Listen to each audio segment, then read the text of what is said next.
I think that the next logical stop for Bitcoin is to replace gold as a non-sovereign store of value asset, and gold's a $10 trillion asset right now. Bitcoin is digital gold. It's 100x better than gold. You can't inflate it. The half-life of money in Bitcoin is forever. You can move it on billions of computers at the speed of light. So if Bitcoin goes to the value of gold, it's going to 500,000 a coin. Right. And I think that happens this decade. I think this is the decade where Bitcoin institutionalizes from 2020 to 2030. It'll be a wild ride. There's been like 3 cycles in 24 months, but over the long term, yeah, I think first it becomes the $1 trillion asset in the crypto world, then it becomes the $10 trillion replacement for gold as precious metal. And over time, people start to see it as a superior property to real estate or physical property, because I can't move $1 billion building from New York to San Francisco, but I can move $1 billion block of Bitcoin from New York to San Francisco. So you've been dipping your toes into Bitcoin a little bit? A little bit more than dipping. Yeah. At this point, we bought about $4 billion worth. I think that it's going to progressively move with cycles. It subsumes the market cap of gold. And then it will move beyond that, right? Because it is property, right? Bitcoin represents crypto property. And if you live in Africa and I gave you $50,000, there is nothing you would want to buy anywhere in Africa for $50,000 that represents a superior property to buying $50,000 worth of Bitcoin. It's volatile right now because it's a small asset early on, poorly understood, trading 24/7, 365 on unregistered exchanges with super high leverage, cross-collateralized other cryptos, being thrashed about by the macroeconomic policy of the Western world, which as you think Bitcoin's volatile? The 1-year treasury bill went up by a factor of 50 in yield, right? So treasuries are volatile, everything is volatile right now.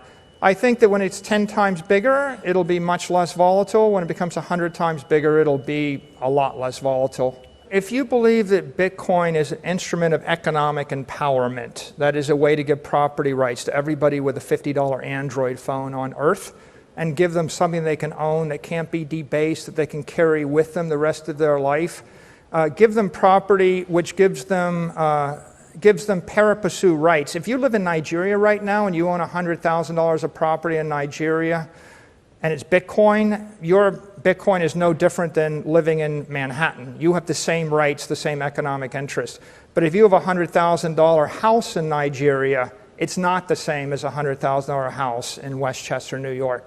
So I believe that Bitcoin is an instrument of economic empowerment. That's the definition of a Bitcoin maximalist. And yeah, there's more and more people that believe that every single day. Crypto property is an innovation. The invention of a digital commodity that is not a company is an innovation. Even Gary Gensler of the SEC has said that. Even Janet Yellen has said that. That's well understood. Crypto exchanges are trading 24/7, 365. That's an innovation. A lot of people like the idea of being able to trade something on a Saturday afternoon. We'd love to trade Apple stock on a Saturday afternoon. We can't. So crypto exchanges are interesting to people. Crypto currency is like Tether or Circle, the US dollar stablecoin. 8 billion people on the planet want that on their smartphone. Everybody in China wants it. Everybody in Africa wants it. Everybody in Turkey, Lebanon, Argentina want it. The market for that is about 150 billion right now, but that'll go to $1 trillion and eventually to many trillions over time. That's an innovation. I think that that's really exciting. And then there are crypto securities. People spin up tokens that are kind of equity tokens, and they do it fast and quickly. That's very controversial right now. So I'm not going to endorse any security. I'm not really endorsing an equity. I'm a technologist, and I believe Bitcoin is interesting because it's a commodity, and I believe these other technologies are interesting because they move money at the speed of light, and that makes for a more efficient economy. My view is a decade is a short period of time. 100 years is a logical period of time. You're trying to create something great in the civilization. But if I was looking at a metric, the metric I'd look at is the simple moving average over the course of 4 years. The 4-year simple moving average makes the most sense. We're about at that number, like it's a $19,000, $20,000 number, and it's touched that a few times. Everybody on earth wants the dollar, and if you talk to people that actually have stable coins, they'll tell you they created stable euros and stable yen and stable yuan and CNY. Nobody wants any currency on earth other than the dollar, but they want it on their smartphone. I actually think it'll be companies that will issue this. There's not any political support for the United States issuing a CBDC right now. It's very controversial because of privacy and the like. But I do think that a stablecoin issued by an FDIC-insured bank would grow to hundreds of billions of dollars. They're waiting for FDIC guidance. And otherwise, the most successful companies in the space right now are Paxos, Circle, Tether. And they'll continue to grow with some regulatory volatility. Bitcoin is going to be viewed as everybody's long-term store of value, their savings account, and I don't know why you wouldn't. The killer app, the viral app, is an Android iOS wallet that supports Lightning, that holds BTC for a long-term savings account, and holds USD as a short-term medium of exchange. I think that when someone cracks the code and puts that out, that'll spread to hundreds of millions, then billions of people, and yeah, that'll be used every day.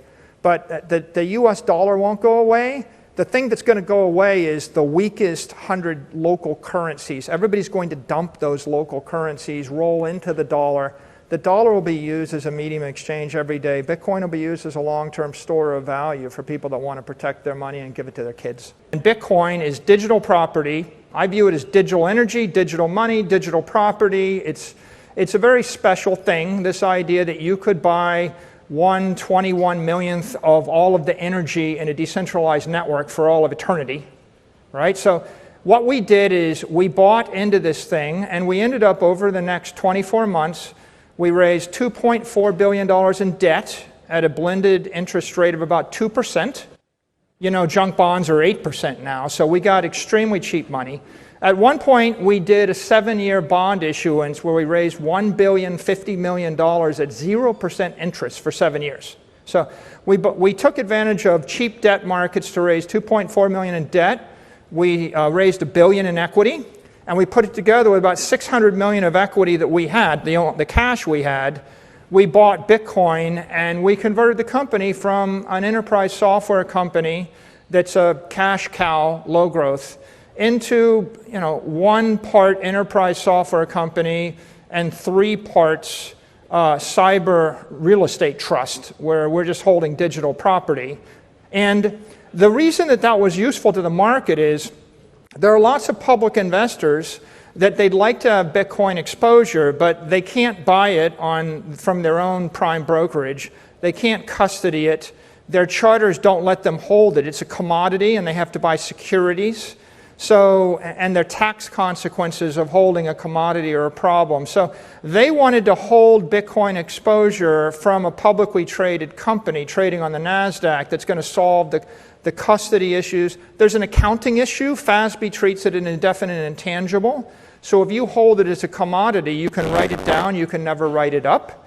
But if you're holding it as a security, it's treated with fair market accounting. Bitcoin is digital energy. It's this idea, you create a digital commodity, it's capped at 21 million, decentralized, running on millions of servers, supported by hundreds of millions of people all around the world. Nobody can change it. And so it represents the first fair, shared, immutable ledger the human race has ever had.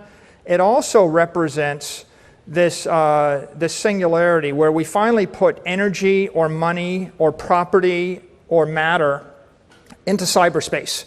So the thing I can do with a block of $1 billion of Bitcoin is I can actually move it between 1 million computers every second for free, and I can program it. There's no way to do 1 million final settlement transactions on a computer network using credit, using a credit card, using a bank, using a fiat currency. So if you're a technologist, and I'm a technologist, it represents the digital transformation of energy. It represents the next 30 years of digital transformation, because now we're putting something that is conservative, that represents conservation of energy, into cyberspace on an iPhone, on a computer. So I like the technology trend, And I also think from a moral, ethical point of view, it represents an ideology. And the ideology is property rights for 8 billion people that don't have them. If I take the energy from a commodity, like take the energy out of an apple or out of steel or out of a building or out of soybeans, it's not a commodity anymore. It's a security. It's a coupon. If I took the electricity out of Bitcoin and I used software, I would have created a software company issuing coupons that circulate around a network. And the best case is it's a security that will be regulated by the SEC because the software engineers can control whether or not you get to use it. And the worst case is it's just a coupon.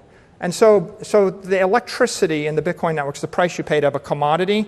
And a commodity is critical if you want neutral, international, open monetary system or global money that is permissionless and neutral. Bitcoin has value as it's backed by a $20 billion computing network of Bitcoin miners that are taking electricity and they're running it through a SHA-256 protocol in order to hash it.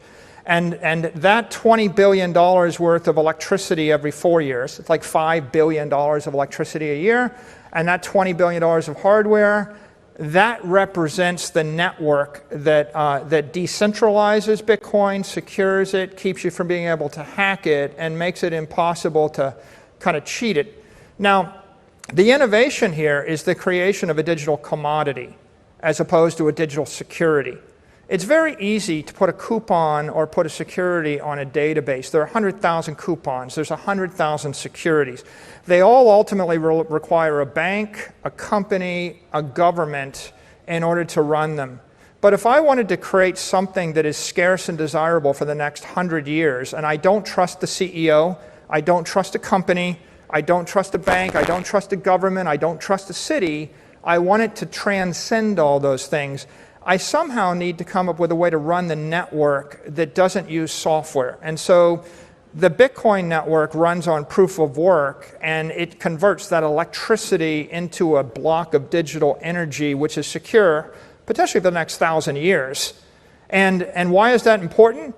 That's important because if I want to move billions of dollars of money in hundreds of millions of transactions at the speed of light, friction-free, on a computer, across 10 billion computers at high frequency, like 40 times a second or 40,000 times a second, you have to have final settlement that is apart from a credit system or a security itself.